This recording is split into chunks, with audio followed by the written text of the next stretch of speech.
na mga auntie, mga lods. Kain na tayo. Yan ang aking homemade na longganisa.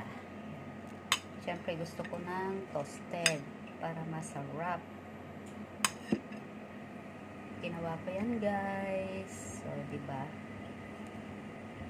Tapos may isang itlog, kamatis na may bagoong, at syempre sili ni Antio, hindi nawawala yan.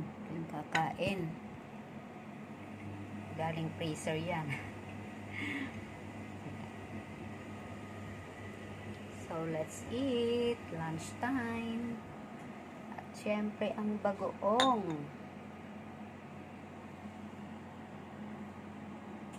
Ang aking itlog.